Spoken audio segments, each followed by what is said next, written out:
Hello അമ്മീസേ, എല്ലാവരും happy ആയിട്ടും healthy ആയിട്ടും ഇരിക്കുന്നെന്ന് വിചാരിക്കുന്നു. ഇന്നത്തെ വീഡിയോയിൽ ഞാൻ പറയാൻ ഉദ്ദേശിക്കുന്നത് നമ്മുടെ വീൻ്റെ ഒരു ചൈൽഡ്ഹുഡ് സ്റ്റോറിയാണ്. ലോകം ആരാധിക്കുന്ന BTSന്റെ വി വേദികളിലെ വെളിച്ചവും കയ്യടികളും പ്രശസ്തിയും എല്ലാം പിന്നിലാക്കി നോക്കിയാൽ അവിടെ കാണുന്നത് ഒരു സാധാരണ കുട്ടിയെയാണ്. സ്വപ്നങ്ങൾ മൗനമായി നെഞ്ചിലൊളിപ്പിച്ച, വേദനകളെ പുഞ്ചിരിയിലൂടെ മറച്ച ഡേഗുവിൽ വളർന്ന ഒരു കുഞ്ഞുകുട്ടിയുടെ കഥ.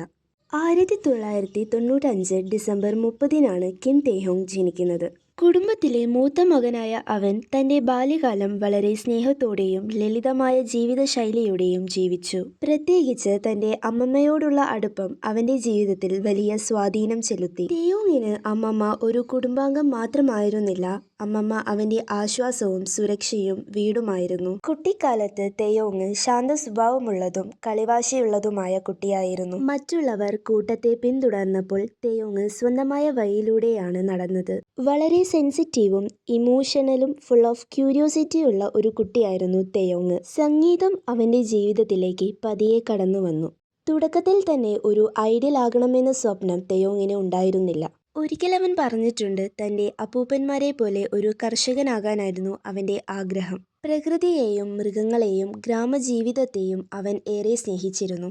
സ്കൂൾ കാലത്ത് അവൻ ഏറ്റവും ശബ്ദമുള്ള വിദ്യാർത്ഥിയായിരുന്നില്ല. എന്നാൽ ആളുകളെ സ്വാഭാവികമായി ആകർഷിക്കുന്ന ഒരു പ്രത്യേക ചാരുത അവനുണ്ടായിരുന്നു. ആത്മവിശ്വാസക്കുറവും ആശയക്കുഴപ്പങ്ങളും ഞാൻ മതിയാകുമോ എന്ന സംശയവും അവനുണ്ടായിരുന്നു. എങ്കിലും അവന്റെ ഉള്ളിൽ ദൃഢമായ മനസ്സും നിശബ്ദമായ ആത്മവിശ്വാസവും ഉണ്ടായിരുന്നു. ഒരു ദിവസം ഒരു സുഹൃത്തിനൊപ്പം ഓഡീഷനിലേക്ക് പിന്തുണയ്ക്കാൻ മാത്രം പോയ തേയോങ്ങിന്റെ ജീവിതം അവിടെ വഴിതിരിഞ്ഞു. അവൻ തന്നെ ഓഡീഷൻ ചെയ്യണമെന്ന് പോലും കരുതിയിരുന്നില്ല. പക്ഷേ അവനെ ആരോ ശ്രദ്ധിച്ചു. ആ ചെറിയ നിമിഷം അവന്റെ വിധിയെ തന്നെ മാറ്റി. ട്രെയിനിയായി പ്രവേശിച്ച ജീവിതം എളുപ്പമായിരുന്നില്ല. ദീർഘകാലം തേയോങ് രഹസ്യമായി പരിശീലനം നടത്തി. മറ്റ് ട്രെയിനികൾ പരിചയപ്പെടുത്തപ്പെട്ടപ്പോൾ അവൻ നിശബ്ദമായി കാത്തുനിന്നു.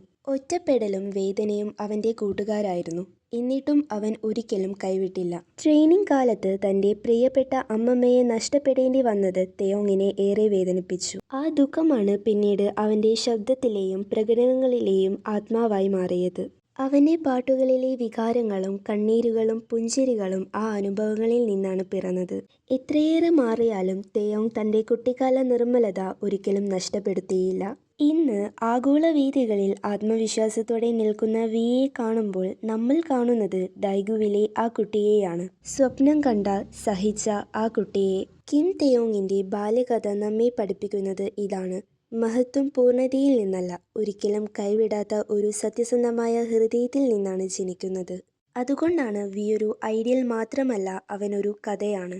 ഇന്ന് ലോകം മുഴുവൻ ആരാധിക്കുന്ന BTSന്റെ വിയെ കാണുമ്പോൾ നാം കൈയടിക്കുന്നത് അവന്റെ വിജയത്തിന് മാത്രമല്ല, അവൻ കടന്നുവന്ന വഴികൾക്കാണ്.